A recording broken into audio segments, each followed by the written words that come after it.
I need to be honest with you. We are closer to government-controlled rationing than most people realize. I have been tracking federal policy documents, supply chain data, and international trade agreements for the past 2 years. And what I am seeing points to mandatory rationing of specific goods by mid-2026. Not shortages where you can still find things if you look hard enough. I am talking about actual rationing, coupon systems, purchase limits enforced by law, goods that you simply cannot buy no matter how much money you have. And here is what keeps me up at night. Most people are preparing for the wrong things. While everyone is worried about rice and beans, there are 8 critical goods that federal emergency frameworks specifically identify as rationing priorities. Number 3 on this list is something 95% of households use every single day, and when rationing hits, you will be limited to 1 unit per month per household. Number 6 is already being quietly restricted in 3 states, and nobody is talking about it. I have spent hundreds of hours analyzing government documents that are publicly available, but that nobody actually reads. The signs are all there. If you understand what is coming, you have maybe 18 months to prepare. If you do not, you are going to be standing in line with a ration card, wondering what happened.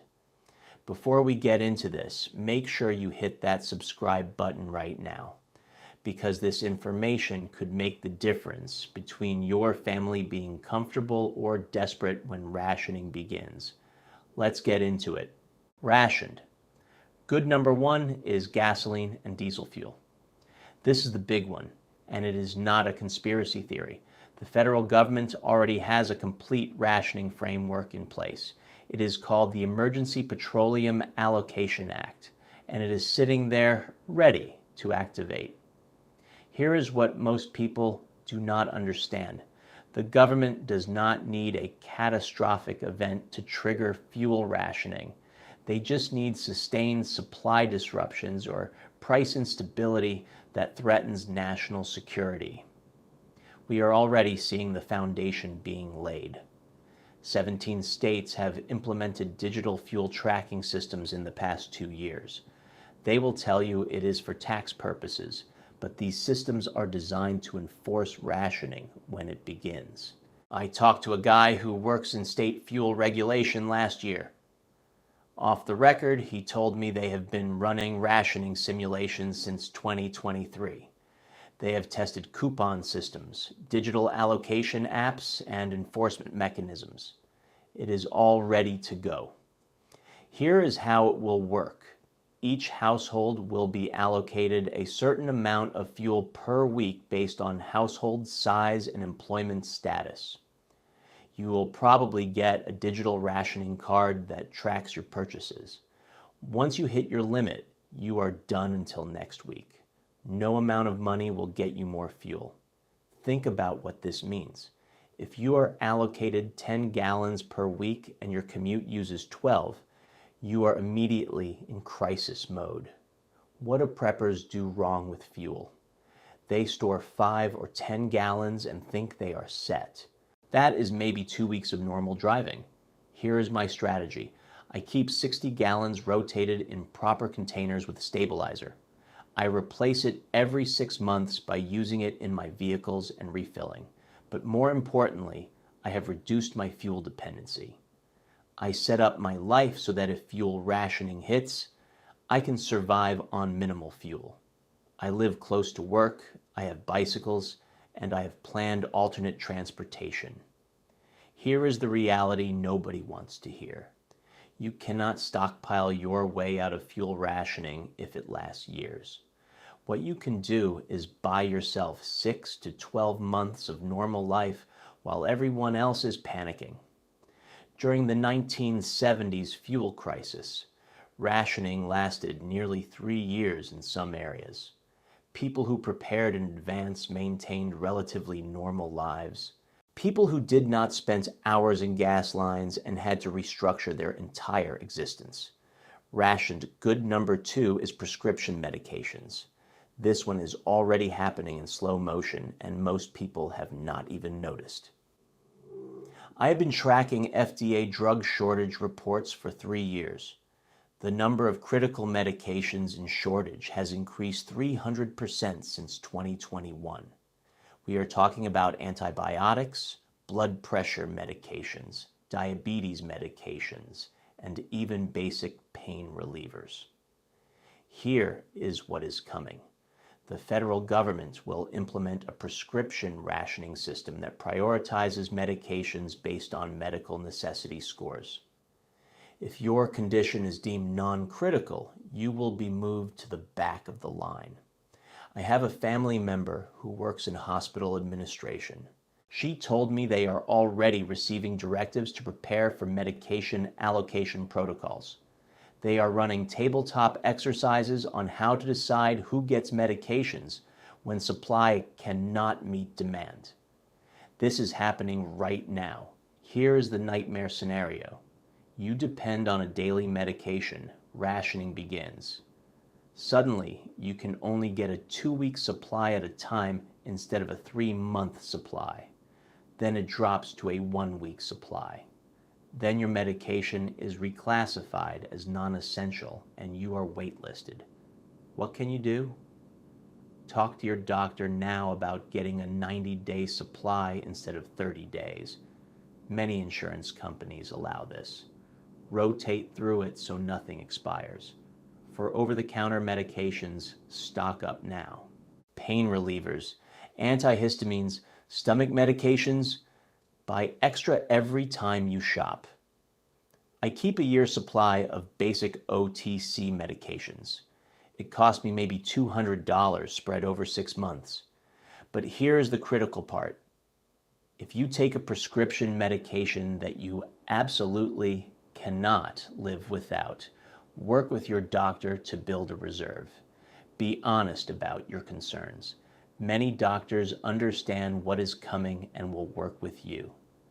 Fish antibiotics are chemically identical to human antibiotics. I am not giving medical advice, but I am telling you that many preppers keep these on hand. Do your own research. Rationed good number 3 is electricity. This is the one most people are not ready for. Rolling blackouts are already normalized in California and Texas. What is coming next is mandatory electricity rationing enforced through smart meters. Your power will not just go out randomly. You will be allocated a certain number of kilowatt hours per day. Once you hit that limit, your power shuts off automatically until the next day. Smart meters are being installed in 80% of American homes right now. Utility companies say it is for efficiency, but these meters have built-in capability to remotely limit your power consumption. The infrastructure for electricity rationing already exists in your home.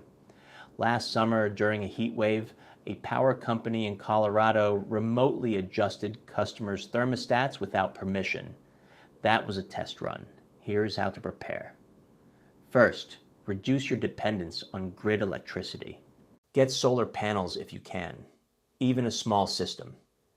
I installed a 2,000-watt solar setup with battery storage. It cost me $3,000. It is not enough to run my whole house, but it powers my fridge, a few lights, and charges devices.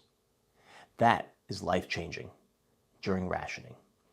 Second, understand what uses the most power in your home. Heating and cooling are the biggest drains. Air conditioners, space heaters, and electric stoves destroy your allocation fast. I switched to a propane heater for winter and got a window AC unit for one room in summer instead of cooling the whole house. Third, get used to living with less electricity now. Practice blackout nights once a week where you use minimal power. It will prepare your family psychologically and show you what you actually need. When electricity rationing hits, people who are used to unlimited power are going to lose their minds. People who have already adapted will barely notice. Rationed. Good number 4 is water.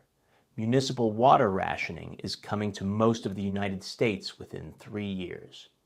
The infrastructure is crumbling and there is no money to fix it. Aquifers are depleting faster than they can recharge, and climate patterns are shifting water availability. 37 cities in the U.S. are already under permanent water restrictions. That number is going to triple by 2026. When rationing becomes mandatory, here is what happens. Each household gets allocated a certain number of gallons per day. Smart water meters track your usage in real time. Exceed your allocation and you face fines or complete shutoff. Some cities are already testing tiered penalty systems where your water cost increases exponentially if you go over your limit. Let me tell you what people get wrong about water storage. They buy a few cases of bottled water and think they are prepared. The average person uses 80 to 100 gallons of water per day when you include toilets, showers, cooking, and drinking. Under rationing, you might be limited to 30 gallons per day for an entire household. Here's my system. I keep 120 gallons of stored water rotated every 6 months. That is for drinking and cooking only. For everything else, I have a rainwater collection system. I installed a 300-gallon tank that collects runoff from my roof. That water is not for drinking, but it works perfectly for toilets, washing, and gardening. I also have a filtration system. A good gravity filter costs $250 and makes any water source safe to drink. This is non-negotiable. When rationing hits, having your own water sources and filtration means you are not completely dependent on your allocation. Practice living on 5 gallons of water per person per day. It is hard. You will learn fast what matters and what does not. That practice will save you when rationing begins. Rationed good number 5 is propane and natural gas. Energy rationing is not just electricity. Propane and natural gas are going to be restricted, especially for residential heating. The federal government has already floated trial balloons about heating fuel allocations during extreme weather. What this means is that during winter, your natural gas or propane will be limited based on household size and regional temperatures. In Europe, they implemented this in 2022. Households were given thermal quotas. If you exceeded it, your gas was restricted. That same system is being designed for the United States right now. Here's the problem. Most people depend entirely on natural gas for heating, hot water, and cooking. When rationing begins, you will have to choose. Do I heat my house or cook dinner? I have diversified my fuel sources. I have a propane heater, a wood stove, and electric backup. If one fuel source is rationed or unavailable, I have others. For cooking, I have a propane camp stove, a charcoal grill, and a portable butane burner. Total investment was maybe $400, but it means I am not dependent on one fuel source. Propane stores indefinitely if kept properly. I have 6 20-pound tanks in rotation. I refill them during summer when prices are lowest. That is about 120 pounds of propane, enough for months of cooking and heating. The big move is insulation.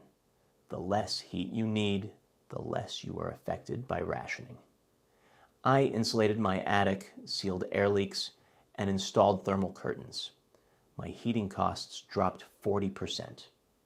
When rationing begins, that means I will stay under my allocation while others freeze. Rationed good number 6 is meat and protein products. This is already happening quietly. Have you noticed meat prices lately? That is not just inflation. That is supply reduction. Federal documents from the Department of Agriculture show projections of sustained protein shortages starting in late 2025.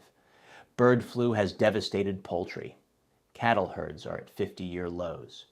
Pork production is down, and plant-based protein production cannot scale fast enough. What is coming is a formal rationing system for meat and high-protein products. You will be limited in how much meat you can purchase per month. It will probably be enforced through loyalty cards and purchase tracking at grocery stores. During World War II, Americans were rationed to about 2 pounds of meat per person per week. We are likely looking at similar limits. Here is how I am preparing. I bought a chest freezer and stocked it with meat when prices were lower. Vacuum sealed, frozen meat lasts over a year. I have about 6 months of protein stored, but more importantly, I have diversified protein sources. Canned fish, dried beans, lentils, textured vegetable protein, and protein powder. I am not dependent on fresh meat. I also started raising rabbits. I know that sounds extreme, but 3 breeding rabbits can produce enough meat to feed a family indefinitely. They are quiet, require minimal space, and breed fast. If meat rationing lasts years, having your own protein source is the ultimate insurance. Learn to preserve meat now. Canning, dehydrating, curing. These skills will be critical. A small pressure canner costs $100 and lets you preserve meat for years without electricity. Ration good number 7 is baby formula and infant supplies. This is the one that breaks my heart because it affects the most vulnerable.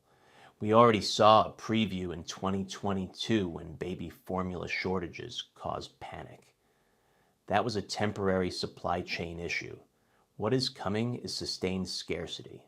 Birth rates are declining globally, which means manufacturers have reduced production capacity.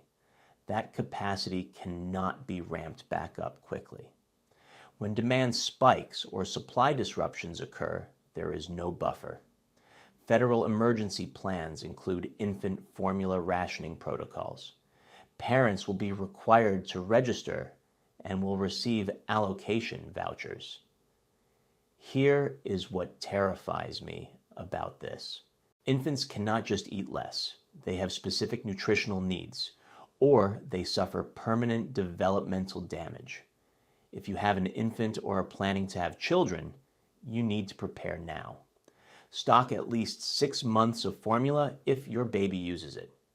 Rotate through it before expiration. This is not hoarding. This is basic parenting in an unstable world. If you are breastfeeding, understand that stress and malnutrition can reduce milk supply. Have backup formula even if you plan to breastfeed exclusively. I have friends who learned this the hard way. For parents with toddlers, the same applies to diapers and wipes. These products depend on global supply chains. When those break, there's no domestic backup production. I know a family that keeps a year's supply of diapers and the next size up stored in their attic. When rationing or shortages hit, they are covered, while others are desperate. The depth of this vulnerability goes beyond just formula and diapers. Specialized medical supplies for infants, such as specific hypoallergenic formulas or pediatric medications, will be the first to vanish. These specialized products have an extremely fragile supply chain, often relying on a single overseas manufacturer. When the system breaks, there are no substitutes. If your child has specific needs, you are facing a complete medical crisis when rationing hits. The government's rationing plans prioritize general need, not specialized need, meaning families with medically fragile children will be left entirely exposed. Furthermore, many essential infant care products are made from petroleum-based plastics, bottles, pacifiers, teething toys. With fuel rationing, good number 1, the production of these items will plummet.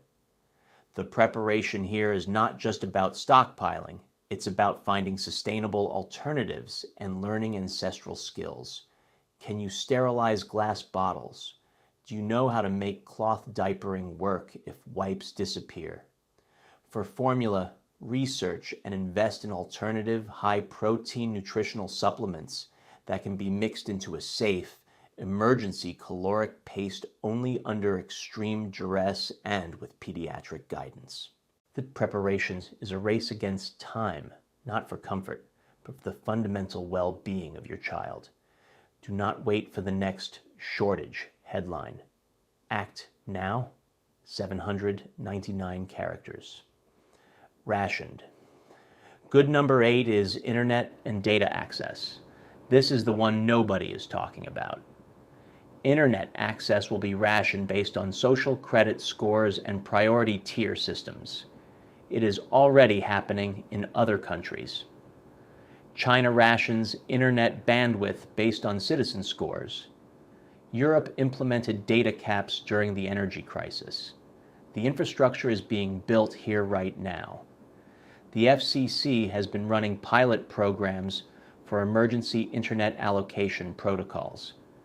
During a declared emergency, non-essential internet usage will be restricted. Streaming services, gaming, and social media will be throttled or blocked.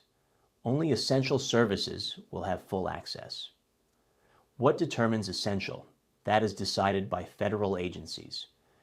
If your job is deemed critical, you get full access. If not, you get limited access. Here is why this matters more than people realize.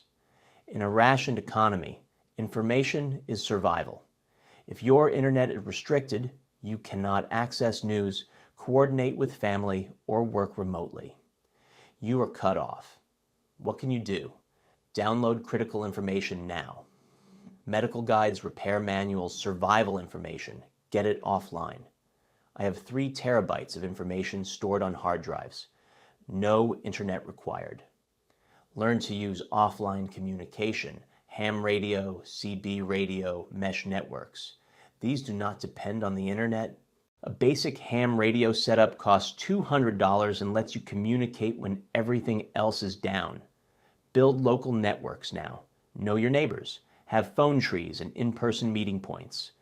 When the internet is rationed, physical community becomes your lifeline. The digital infrastructure for control is far more pervasive than most people comprehend. Every piece of data packet flowing across the wire can be scrutinized, categorized, and prioritized. This isn't just about limiting Netflix. It's about controlling narrative and access to truth. During a national crisis, the government's primary concern will be maintaining civil order and disseminating its authorized message. Uncontrolled, high-bandwidth communication, especially encrypted communication, will be viewed as a threat to stability.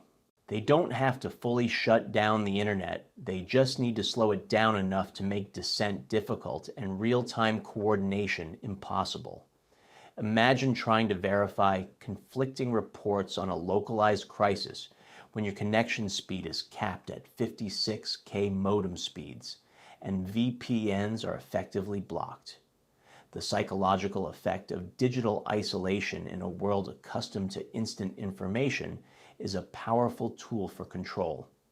Furthermore, the reliance of modern commerce and finance on high-speed internet means that rationed access will cripple small businesses and individuals attempting to maintain financial stability or work remotely.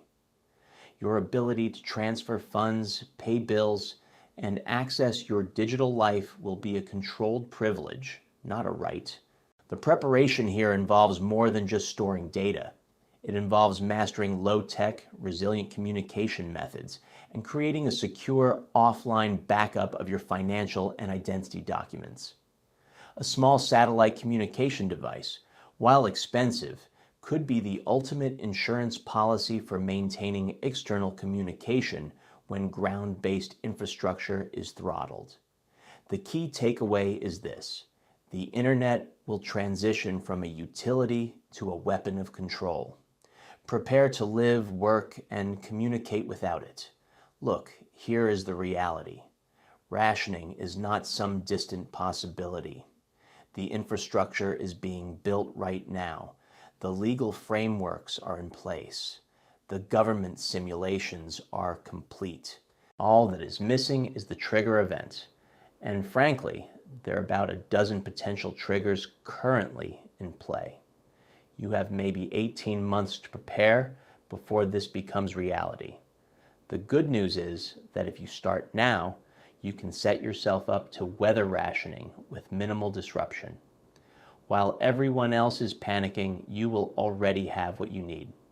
If this video gave you a wake-up call, smash that like button and subscribe so you do not miss the next one. Drop a comment and tell me which of these 8 rationed goods concerns you the most. Next week, I am breaking down the 3 legal loopholes that will let you bypass rationing systems without breaking the law.